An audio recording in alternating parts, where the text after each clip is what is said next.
अस्सलाम वालेकुम नाजरीन, आप देख रहे हैं MYK स्पोर्ट्स और मैं हूं आपका मेज़बान हमजा अब्बासी। नाजरीन, पाकिस्तान और ऑस्ट्रेलिया के दरमियान 3 T20 मैचेस की सीरीज़ जो थी वो आज इख्तिताम पजीर हुई और सीरीज़ 3-0 से ऑस्ट्रेलिया के नाम रही। ऑस्ट्रेलिया ने वाइट वॉश किया T20 सीरीज़ में। पहले पाकिस्तान ने ODI सीरीज़ में ऑस्ट्रेलिया को 22 साल के लंबे अरसे के बाद 2-1 से शिकस्त दी और उसके बाद ऑस्ट्रेलियन क्रिकेट टीम ने अपने सीनियर प्लेयर को रेस्ट दी और जो यंग टैलेंट था, नौजवान खिलाड़ी थे, उनको मौका दिया और उन्होंने शानदार परफॉर्मेंस दिखाई।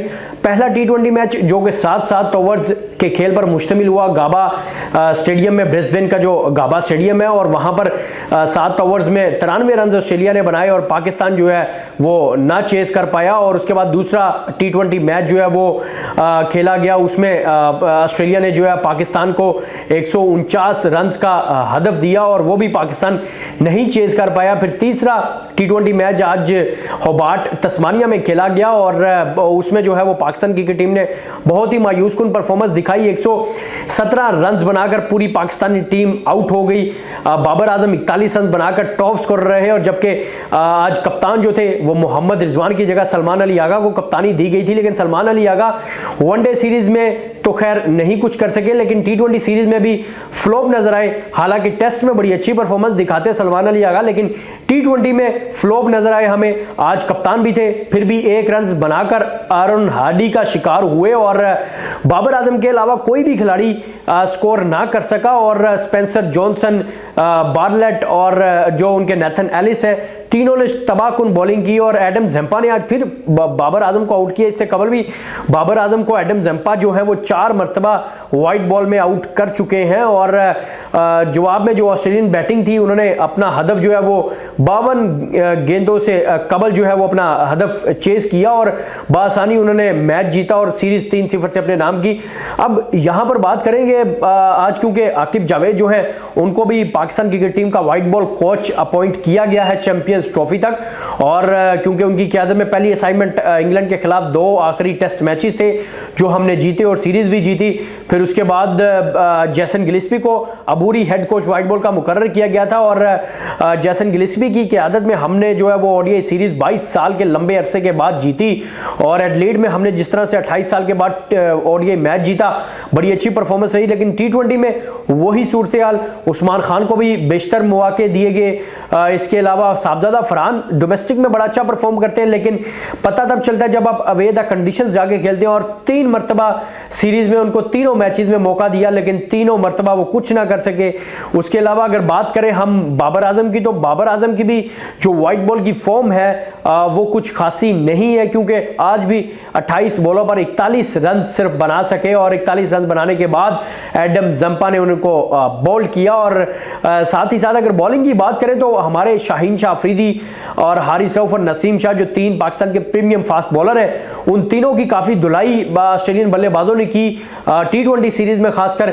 और नसीम शाह को तो पिछले और इस T20 में मौका भी नहीं दिया गया और खासकर जो बातें चल रही थी बॉलिंग को लेकर वो बातें सिर्फ मीडिया तक बातें करने तक महदूद है, क्योंकि जो शाहीन शाह अफरीदी हैं, जो नसीम शाह हैं, उनको खासी मार पड़ी इस T20 सीरीज में। लेकिन हारिस रऊफ ने ODI में भी और T20 में भी दोनों सीरीज में उन्होंने बहुत इंप्रेस किया और आज जो मार्कस स्टोनियस ने पोस्ट मैच प्रेस कॉन्फ्रेंस में ये कहा कि हारिस रऊफ एक सुपरस्टार बॉलर हैं और उन्होंने बहुत इंप्रेस किया और बहुत मुश्किल था उनको हिट करना इस सीरीज में। और क्योंकि हारिस रऊफ भी पिछले कुछ अर्से से परफॉर्मेंस नहीं दिखा पा रहे थे, लेकिन इस सीरीज में उन्होंने कमबैक किया और बड़ी अच्छी परफॉर्मेंस दिखाई, क्योंकि मार्कस स्टोनियस और हारिस रऊफ दोनों जो हैं वो जो बिग बैश लीग होती है, दोनों प्लेयर्स एक ही टीम मेलबर्न स्टार्स की जानिब से नुमाइंदगी करते हैं, दोनों प्लेयर्स उस टीम की तरफ से खेलते हैं।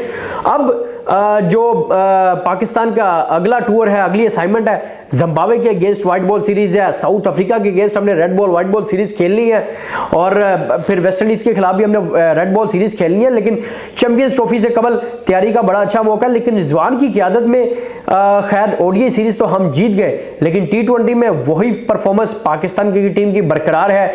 एक खुशी फिर 3 गम, हम पहले एक सीरीज जीते, फिर 3 मैच लगातार हार गए, फिर वाइट वॉश हुए, फिर वही परफॉर्मेंस। लेकिन हमें अटैकिंग क्रिकेट खेलनी पड़ेगी, फास्ट क्रिकेट खेलनी पड़ेगी, डोमिनेट करना पड़ेगा। ओपोजिशन के अगेंस्ट, ओपोजिशन की कंडीशंस में जाके फिर ही जाके हम अपनी गेम चेंज कर सकते हैं। और देखें, मॉडर्न डे क्रिकेट है, तेज खेलना पड़ेगा, पावर हीटर चाहिए हमें। साइम अयूब को मौका देना चाहिए था T20 सीरीज में, क्योंकि ओडीआई में भी उन्होंने बड़ा अच्छा परफॉर्म किया और बड़ा इंप्रेस किया सिलेक्टर्स को भी, कोचेस को भी, कैप्टन को भी बड़ा इंप्रेस किया साइम अयूब ने। लेकिन हमने उनको ड्रॉप किया और मौका दिया हमने साहबजादा फरहान को। लेकिन साहबजादा फरहान जो है, उनकी लंबे अरसे के बाद टीम में वापसी हुई थी, लेकिन फिर वही परफॉर्मेंस, वही सूरत-ए-हाल। आपने जरूर बताना है कमेंट सेक्शन में कि आप क्या समझते हैं कि क्या रिजवान ओडीआई के साथ साथ T20 में पाकिस्तान को मैचेस जितवा सकते हैं, सीरीज जितवा सकते हैं और एक विनिंग ट्रैक पर टीम को वापस लेकर आ सकते हैं? कमेंट सेक्शन में लाजमी बताइएगा। इसी के साथ अपने मेजबान हमजा अब्बासी को इजाजत दीजिए, मिलते हैं अगले वीडियो में।